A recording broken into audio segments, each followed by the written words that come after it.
Белоруссии. Команда Белоруссии.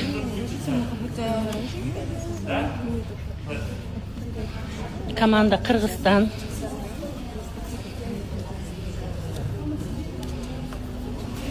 Команда Казахстан.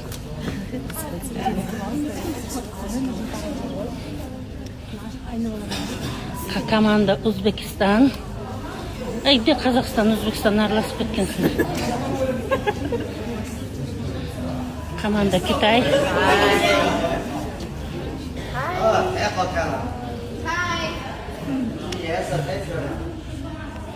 Күшті болды бар. —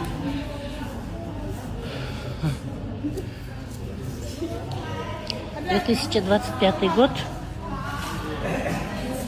10 августа, Иссык-Кульская область, село Бостери. Международный сбор. Сегодня соревнования.